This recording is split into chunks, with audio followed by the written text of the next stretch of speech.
Hey, what's happening, everybody? It's your old pal, Mr. Butter, coming back at you again. Every year between Halloween and Thanksgiving, I tend to swap out my sneaker rotation. I kind of trade in what I've been rocking through the warmer weather for the shoes that I tend to go to in the fall and winter seasons. And that got me thinking about putting this video together for y'all, where I could highlight 3 pairs that are perfect for this colder season that you can still get for a bargain. If you're into kicks and you feel like hanging out, then hit that subscribe button. Let's take a look at these 3 bargain pairs that are perfect for the cooler weather. Alright, so I've got 3 pairs of shoes that I always find myself going back to. Actually, 2 of these pairs I've already worn. 1 pair is from earlier this year and they're still dead stock, but I do plan on rocking them very soon. I'll throw these on feet just so you can get a quick look at them. We can talk about sizing and that sort of thing. And I will also throw links down in the comments or just at the bottom. There should be affiliate links. So if you're interested in any of these, I think they're still a really good bargain and I highly recommend all of them. I think I'm going to go in order from the oldest to the newest. This pair actually came out in 2020. I started wearing these just about immediately. This was from when the channel was first starting, so that was about 5 years ago now. But this is actually a collab. The box doesn't look like anything special, but I still think this is one of the coolest collabs that I can ever remember. I think the details on this pair are absolutely crazy. The tag reads Nike Dunk High Bodega, and this is when they actually had the price included on that tag, and you can see that the price there was $120 US at the time.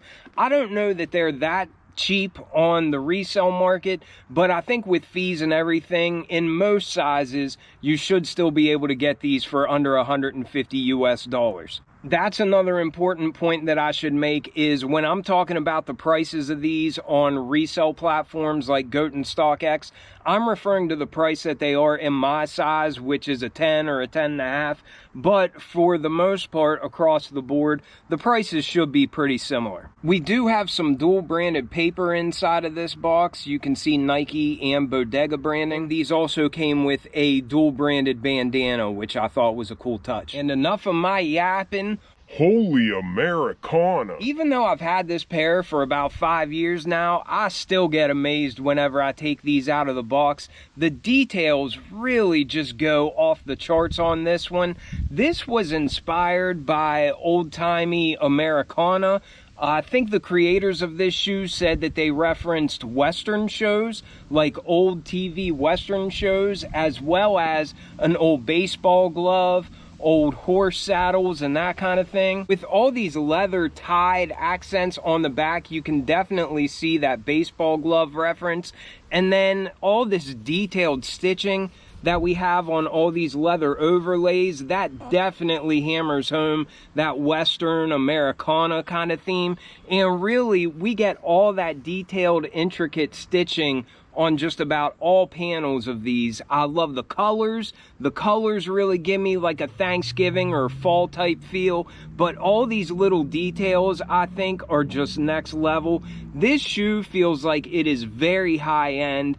I'm really surprised that these aren't extremely expensive, but I think Bodega knocked this one out of the park. I'm a big fan of Bodega collabs, and this is absolutely one of my favorites. The base of the shoe has a really nice tumbled leather, and I really like the color, but also just the texture that we have on there.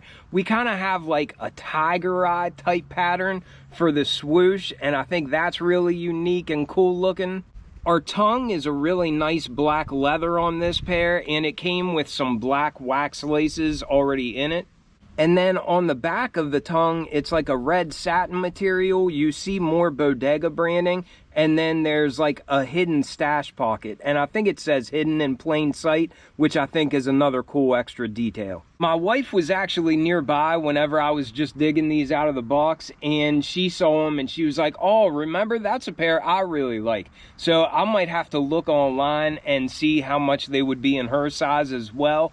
There's actually a friends and family colorway of this pair, And initially they were crazy expensive. I think the only place that you could get those was from Bodega. You couldn't get those from the sneakers app or from other boutiques.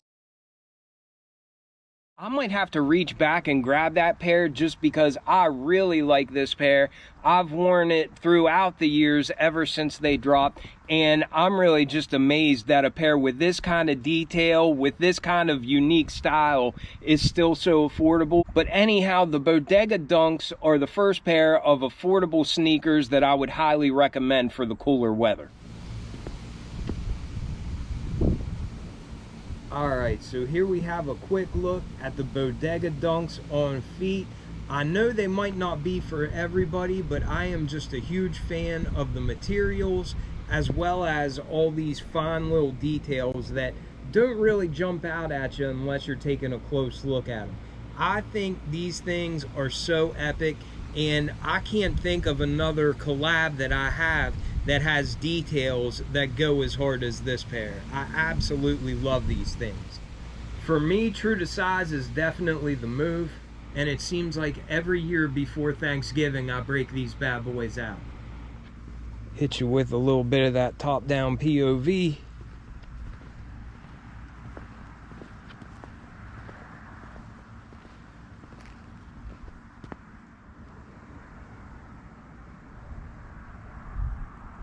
And a lot of you might already know what this second pair is, simply just based off of this box. We first saw this sneaker release back in 2013.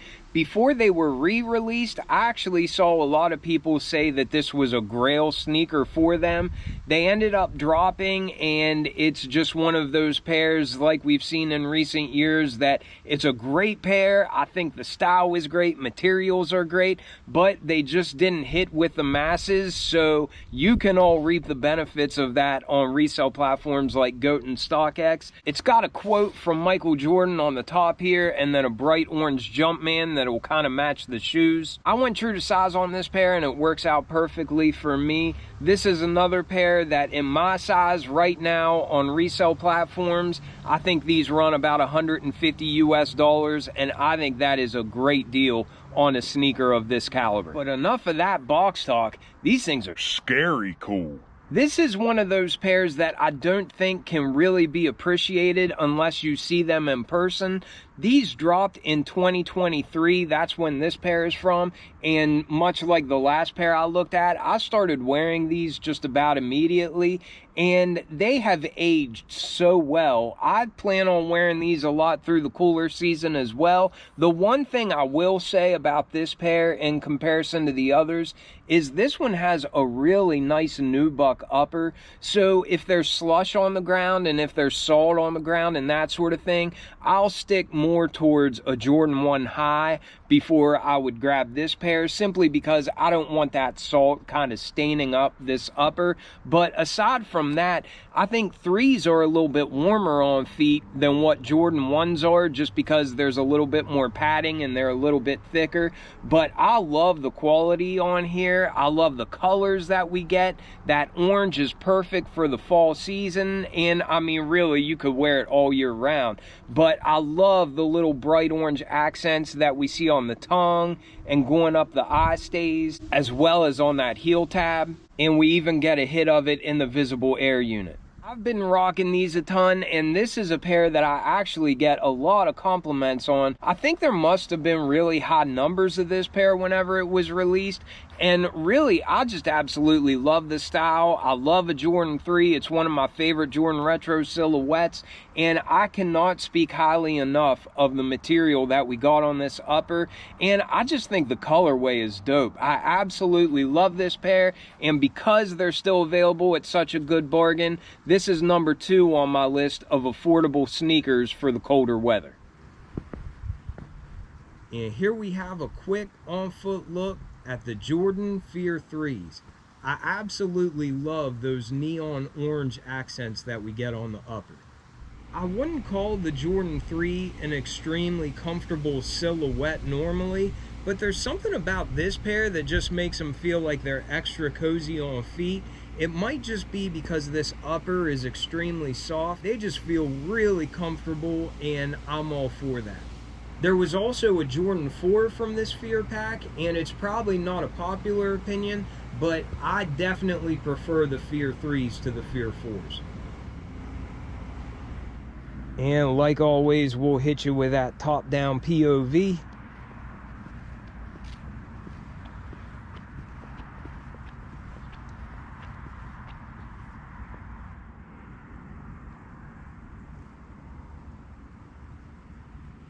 And then last but not least, this one probably needs no introduction. This is from this year in 2025. Leading up to this release, there has always been this talk around the 2015 pair of that's the best leather we've ever seen on a Jordan 1 high.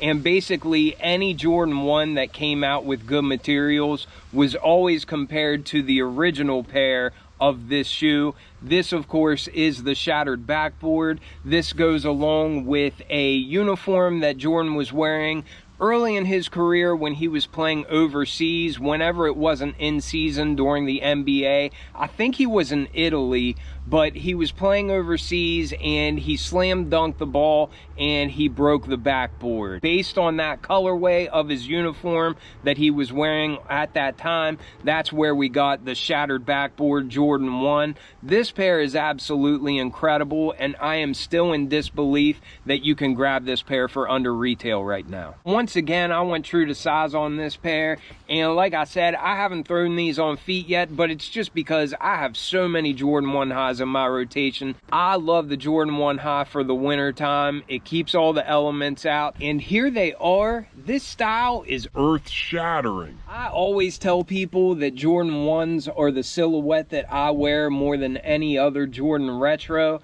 and maybe I'm just old school or something, but this recent wave of Jordan 1s are out of style and they're a thing of the past and that sort of thing, I just kind of laugh at that. It just all goes over my head because I absolutely love this silhouette, even the lows, even the mids.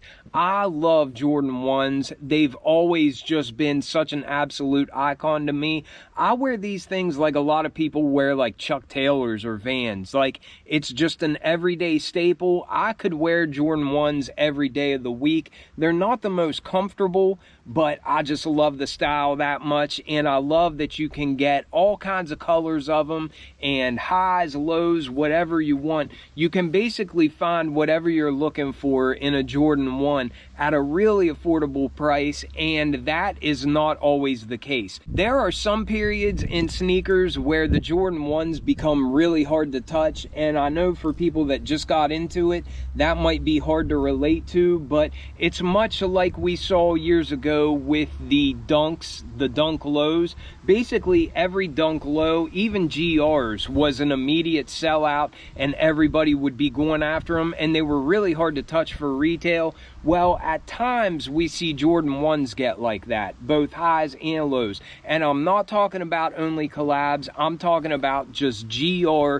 Jordan 1s highs and lows. For me, the hype never goes away. For me, the style never changes, and that's what I love about them. But this pair has such a cool backstory to it. That pair from 2015 was so sought after. I don't know how high prices got, but I know that they were selling for well over 500 bucks for quite some time. It was a sneaker that I missed out on, and I was never able to have this colorway because I didn't want to spend the extra resale price for it. Well, now they're just sitting. And like I mentioned before, I probably have links down below for all of these sneakers, but this is a pair that if you just search for them on Google, you're liable to find multiple online retailers that have good stock of this silhouette, and they might even be on sale. But if you look on GOAT or StockX, I think right now they're selling for around $130 US in my size. So you'll have to add on shipping and the processing fees and that sort of thing. But even with the fees added, you can still get these for under retail, and I don't think it gets much better than this. But since these are so affordable and I love the style of these so much, this is number 3 on my list of affordable sneakers that I'd highly recommend for the colder weather. So this is the Pollen colorway of the Jordan 1 high. And for me, I know I definitely start rocking Jordan 1 highs a whole lot more when the weather starts getting crappy like this. One of the reasons being is just because these uppers that consist of all leather, they definitely help to keep out the elements. And for years, I used to wear like Doc Martens and boots like that. But I kind of realized that you can get the same effect out of Jordan 1 highs, and that way I can still rock, you know, the basketball sneaker type of style. But this is just one example. There's a whole lot of other colorways of Jordan 1 highs that are available for a bargain. So if you like the style of them, definitely check them out. That was a quick look at 3 pairs that are available at a decent price right now, and I would highly recommend all 3 of those for this colder season. Let me know if there's a silhouette or a specific pair that you go to whenever the weather gets colder like this. I'd be interested in seeing what you all rock whenever the weather gets crappy. But anyhow, I hope you all have a wonderful day. I appreciate you all watching tremendously, and I will catch you all on the next one. I'm out.